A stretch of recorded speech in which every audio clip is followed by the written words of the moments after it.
here with hitting coach for the Devil Days, Mark Harris, who I thought was going to be tired after coming in at 5:30 this morning from the road game, but he says he's fine. He actually walked 3 miles from home today, so you're used to it. But tell me, how are the players keeping up with this? Because it's kind of new to some of them.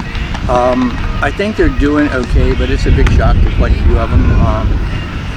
It's our guys that came from spring. We went spring training, extended for 2 months in Florida playing games, and then schedule. The college kids, most of them played in the summer, played fall ball in college, played their college season, and now they're playing this season. So it's definitely something different for them as far as playing, getting on a bus, traveling all night, getting up the next day, coming to the ballpark, getting some work done, and then playing again. So these are, I mean, it's a cliche, but this is true. It's definitely the dog days for most everybody. And you guys went 1-5 on the road, but we're going to talk about the silver lining here, because we've been seeing a lot of multi-hit performances from some guys that we weren't seeing before.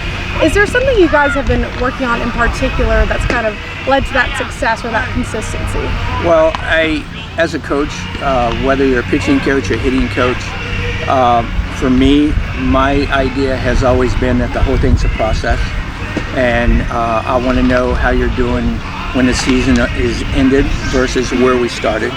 And we've got some guys that are making some progress, and some of the things we've been working on, they're finally coming to fruition. They're taking them from the cage or during batting practice and getting some stuff done on the field with them. So we're getting some better at bats and some better approaches at the plate.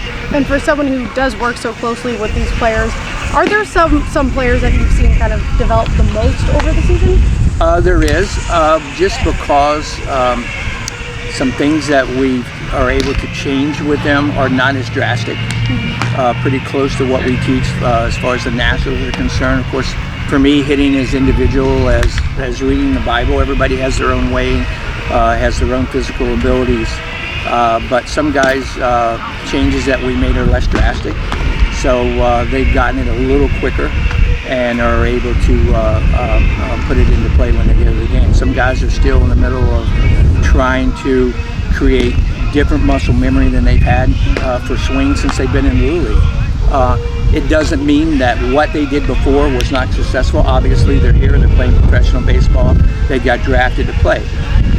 But professional baseball, just like from high school to college to professional baseball, to the different levels of professional baseball to the major leagues, it's about adjustments from year to year to year as far as the game getting faster, the pitching getting better, the competition getting better, and it's about making the adjustments. And so they've got some of the guys that are kind of getting ahead. And we know how important the physical part of coaching is at bat, but mindset plays a huge role, especially at this level.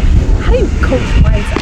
Well, I think on the back of my baseball part, as far as even Franklin and probably even Rocket, and I've been doing it a long time, it should have psychologist, father, coach, because number one is that every kid is a different learner, more so than the days that I grew up where old school, put your foot in somebody's rear end.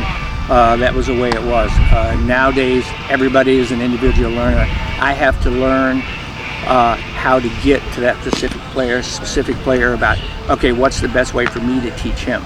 And then he has to, as far as the dad's part, he has to trust me that what I'm telling him, and I can show him what exactly the reason is for that. And once he trusts me, then that's when the learning process can start. But not everybody's the same, obviously, and you have to be able to understand how to teach that specific player. You guys have about 20 games left in the season. If you had to boil it down to kind of some of the key points to what's going to make the season finish strong, what would those key points be? Well, I think that what we have been, if you look at the stats, we have been in a lot of games, late in the games where we've lost. We have not executed fundamentally a lot of times as far as moving runners, getting hits with runners on base, pitchers coming in, not getting ahead of hitters with leads, that type of thing. And you can point to one or two plays in the game, and a lot of these games that would have completely turned it around. And that's what I want to get better at. That also too is a process, but that's something that we as coaching staffs can't control. That once they get on the field and the situation arises, you look for that guy that's going to be on the field that can make that decision, that when the game slows down versus speeding up. And for a lot of guys, it's been speeding up. and we need to get better at slowing the game down and making better decisions. Thanks so much for joining us tonight. Hitting coach Mark Harris, good luck to you guys tonight. Thanks, I appreciate it. It's nice to be home.